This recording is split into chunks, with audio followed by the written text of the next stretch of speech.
صورت ہے نوری نوری، سیرت ہے نوری نوری، شاعر ہے بیٹا کس کا شاہ عالم کا۔ صورت ہے نوری نوری، سیرت ہے نوری نوری، شاعر ہے بیٹا کس کا شاہ عالم کا۔ السلام علیکم وعلیکم السلام ورحمۃ اللہ وبرکاتہ۔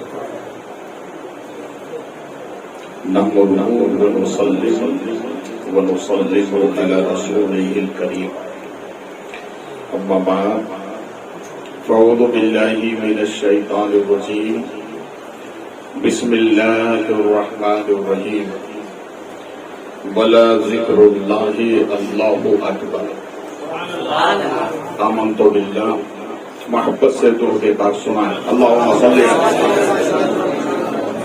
مولانا محمد معدن الجود والکرم بارک وسلم، صلاۃ و سلام علیک سیدی یا حبیبی یا رسول اللہ صلی اللہ علیہ وسلم۔ ابا کیا ہوا؟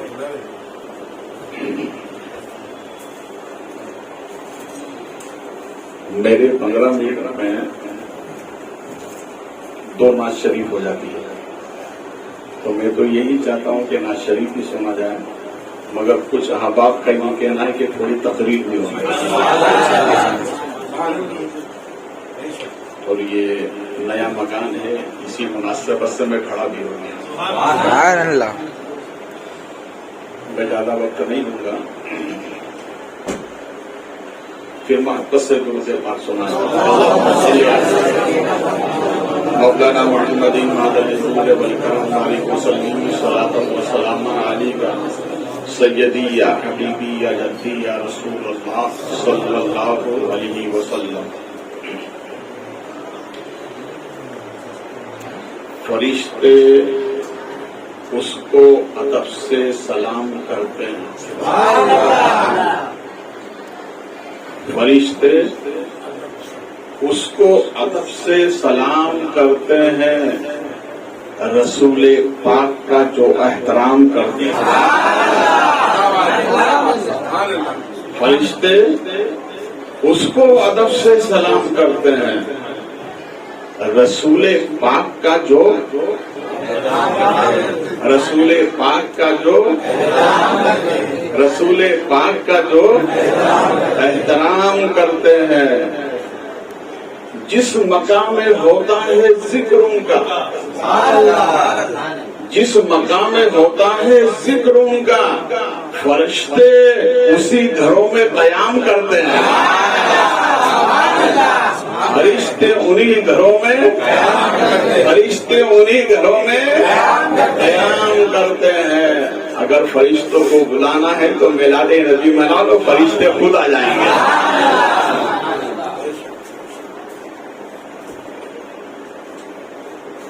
اور کسی عاشق نے اسی سے لگی ہوئی بات کہی ہے، ذکر نبی جب سے میں کرنے لگا، ذکر نبی بڑی انمول دولت ہے،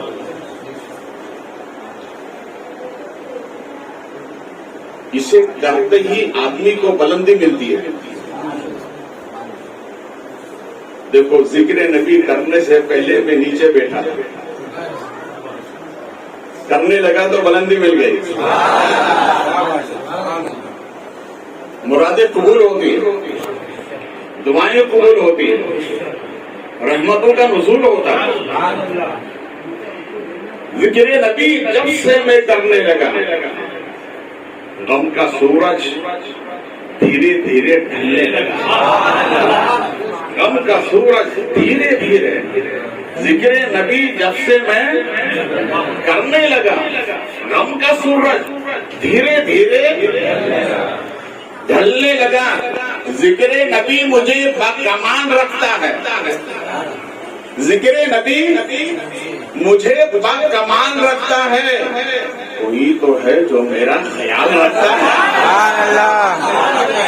وہی تو ہے جو میرا خیال رکھتا ہے، نہ جانے کون دعاؤں میں یاد رکھتا ہے، نہ جانے کون دعاؤں میں یاد رکھتا ہے۔ میں ڈوبتا ہوں تو دریا اچھال دیتا ہے، میں ڈوبتا ہوں تو دریا واپس سے درود پاک مولانا محمد مادہ منظور والکرم بارک وسلم صلاۃ و سلام علیک سیدی یا حبیبی یا رسول اللہ صلی اللہ علیہ وسلم۔ ایک اللہ والے کے قول سے میں اپنی گفتگو کا آغاز کر رہا تھا۔ آپ اتنے بڑے امام ہیں، متقی ہیں، مفسر ہیں، محقق ہیں، مدقق ہیں، اپنے وقت کے امام ہیں آپ، مگر ایسا کوئی عمل آپ کے پاس ہے جو قیامت کے دن آپ کی بخشش کا ذریعہ بن جائے؟ یہ کون ہے محقق علیہ اطلاق محقق سے دیکھ بھی یہ 6 برس تک مدینہ شریف میں درس دیتے تھے، اور ایک روایت کے مطابق 12 سال تک مدینہ شریف میں درس دیتے ہیں نبی کے دربار میں۔ رسول پاک صلی اللہ علیہ وسلم نے فرمایا ہم مدینہ جاؤ، مدینے سے ہندوستان جاتا۔ خام میں سرکار نے حکم فرمایا، ایک دن ہوا، 2 دن ہوا، تیسرے دن کی سرکار نے فرمایا تو آپ نے عارضہ پیش کیا، میرے آقا مدینہ جاؤں، مدینے سے دور چلا جاؤں گا تو سرکار مدینہ چھوٹ جائے گا۔ تو نبی نے بشارت عطا فرمایا، جاؤ ہندوستان جانے کے بعد دن میں ہمارا کام کرنا، دن میں ہمارا کام کرنا، یعنی دین کا کام کرنا، دین کی تبلیغ کرنا، اس کی اشاعت کرنا، اور نماز عشاء کے بعد مصلی پر بیٹھ کر ہماری طرف رخ کرنا۔ تو تن کے اعتبار سے ہندوستان رہو گے اور روح کے اعتبار سے مدینہ رہو گے۔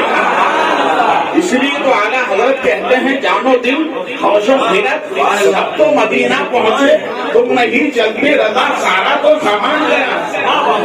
اور میرے جب ہی سرکار حضور شاہ عالم عرض کرتے ہیں، یاد جب مجھ کو مدینے کی فضا آتی ہے یا نبی سانس لیتا ہوں تو جنت کی ہوا آتی ہے، سانس لیتا ہوں تو جنت کی ہوا آتی ہے۔ کوئی سے پوچھا کہ کوئی عمل ہے آپ کے پاس؟ تو آپ نے فرمایا عمل تو بہت ہے، مگر ہاں ان اعمال پر مجھے بھروسہ نہیں، قبول ہو یا نہ ہو، مگر ہاں ایک عمل ضرور ہے جو میری بخشش کا ذریعہ ہے۔ تو سوال کیا حضور وہ کیا ہے؟ تو فرمایا سنو، نبی کی میلاد کے وقت میں آخر میں کھڑے ہو کر نبی پر سلام پڑھتا ہوں، یہی میری بخشش کا ذریعہ ہے، یہی میری بخشش کا ذریعہ ہے۔ اس لیے تو اعلیٰ حضرت کہتے ہیں مصطفیٰ جانے رحمت میں لاکھوں سلام، ہمیں بزم ہدایت میں لاکھوں سلام، شہر یارے ایتم تاجدارے حرم، نو بہارے شفاعت میں فرشتے ان کو ادب سے سلام کرتے ہیں، فرشتے ان کو ادب سے سلام کرتے ہیں۔ رسول پاک کا جو احترام، بولے محبت سے، رسول پاک کا جو احترام کرتے ہیں، جس مقام میں ہوتا ہے ذکر ان کا، فرشتے ان گھروں میں قیام کرتے ہیں، فرشتے ان گھروں میں قیام کرتے ہیں۔ اور آگے دیکھیں میلاد پاک کی برکت، یہ نیا مکان ہے، اسی مناسبت سے 2-3 باتیں سماعت فرمائیں۔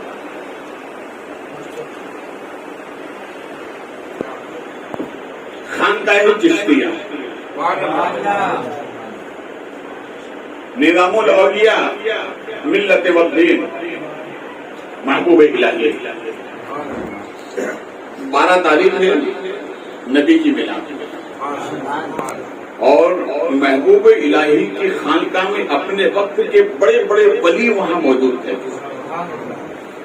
500 ولیوں کو ہندوستان میں بھیجا جاتا ہے، کتنے خواجہ کے مشن کو خواجہ کے بعد اگر کسی نے آگے بڑھایا ہے تو محبوب الہی کی ذات ہے، مرید نہیں ولی۔ مرید ہو جائے تو آدمی فخر کرتا ہے، یہاں تو ولی ہے 500 ولی اور 500 آپ کے مرید اور خلیفہ، تو آپ نے محفلیں ملا لی۔ 12 تاریخ میلاد شریف ہو رہی ہے، نبی کے آنے کا وقت ہے، نبی کے آنے کا وقت ہے، نبی کی سواری مدینے سے چلے، اسے بہت غور سے سنیے، تاریخ ہے۔ اسی لیے مشائخین فرماتے ہیں کہ سال میں کم سے کم 2 کام ضرور کرو۔ کتنے کام؟ زیادہ کرو تمہاری مرضی، 2 کام ضرور کرو۔ ایک کام تو یہ کہ اپنے گھر میں سال میں 1 مرتبہ ختم قرآن کرنا۔ کیا کرانا؟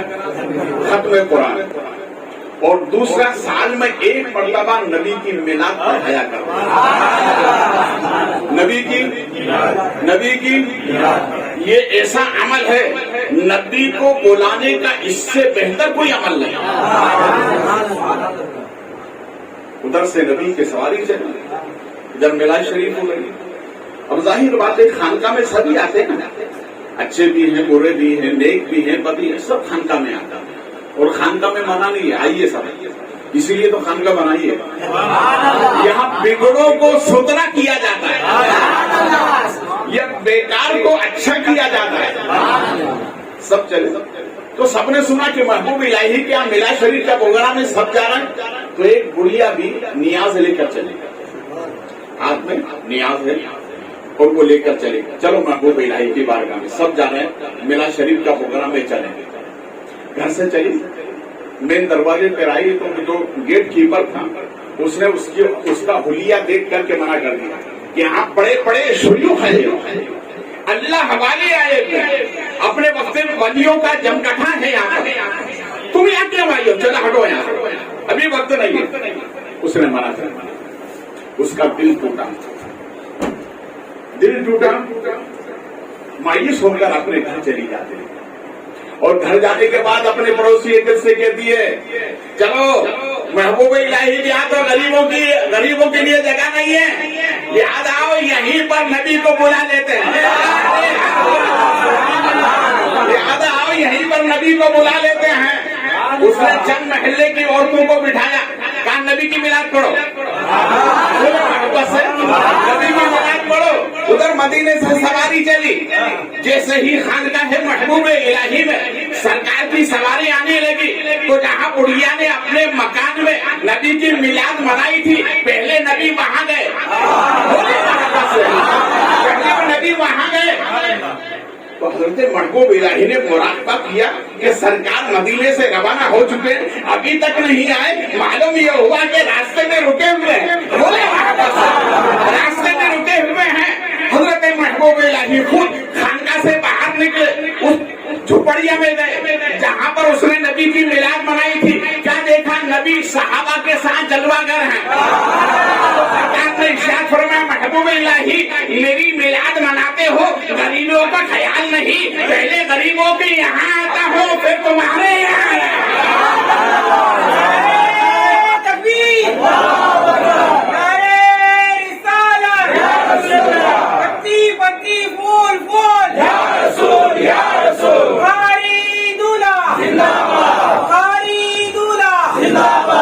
اس لیے تو کسی عاشق نے کہا ہے، سنا ہے آپ ہر عاشق کے گھر تشریف لاتے ہیں، میرے گھر میں بھی، میرے آنگن میں بھی، میرے دل میں بھی ہو جائے، میری آنکھوں میں بھی ہو جائے، میری قسمت میں بھی ہو جائے، میری مکہ میں بھی ہو جائے، میری خدا میں بھی ہو جائے، میری زندگی میں بھی ہو جائے۔ اور نبی جسے چمکا دیں وہ چمکتا رہتا ہے، اس لیے تو اعلیٰ حضرت کہتے ہیں چمک تجھ سے پاتے ہیں سب پانے والے، میرا دل بھی چمکا دے، میرا دل بھی چمکا دے چمکانے والے۔ تو نبی کو بلانے کا بہترین طریقہ نبی کو بلانے کا ایک تاریخ اور دیکھیں. مولا کائنات اعلی جدی رضی اللہ تعالیٰ عنہ فرماتے ہیں کہ میرا ایک قبرستان سے گزر ہوا تو میں نے سورہ اخلاص پڑھا. جب بھی قبرستان جاؤ تو قبر والوں کے لیے اشارے ثواب کیا. زیادہ نہیں، ایک مرتبہ الحمد شریف، 3 مرتبہ قل هو اللہ شریف پڑھ کے ارسال کیا. آپ نے فرمایا کہ میں نے جب سورہ اخلاص پڑھا اور روحوں کو ارسال کیا، تمام روحیں قبروں سے باہر نکلا اور آپس میں وہ ثواب تقسیم کرنے لگے. اب مولائے کائنات ثواب بخشیں آپ تو ثواب کا عالم کیا ہوگا؟ اللہ نے کتنا دیا ہوگا؟ فرماتے ہیں کہ ایک نورانی شکل والا قبر سے دیر سے نکلا، آخر میں آیا مگر چہرہ منور تھا، جگمگا رہا تھا چودھری کے جنگ کی طرح. مولائے کائنات فرماتے جب میں نے اسے دیکھا تو میں نے بلایا، میں نے کہا کیا تجھے اس ثواب کی ضرورت نہیں ہے؟ کہ حضور آپ دیں اور میں نہ لوں؟ یہ تو ہو ہی نہیں سکتا. سبحان اللہ. حضور لینے تو اس لیے آیا. تو آپ فرماتے تیرا چہرہ منور کیوں ہے؟ کہ حضور کیا بتاؤں، جب تک دنیا میں تھا نبی کی میلاد پڑھتا تھا.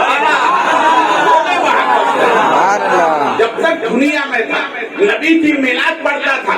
اسی میلاد کی برکت ہے کہ حضور آرام سے سویا ہوں، چہرہ اتنا منور ہے کہ میں کیا قبر کا پورا احاطہ مہک رہا ہے. فرشتے اس کو ادب سے سلام کرتے ہیں، رسول پاک کا جو احترام کرتے ہیں، جس مقام میں ہوتا ہے ذکر ان کا. فرشتے ان گھروں میں ذکر نبی مجھے باکمال رکھتا ہے. کوئی تو ہے جو میرا خیال رکھتا ہے.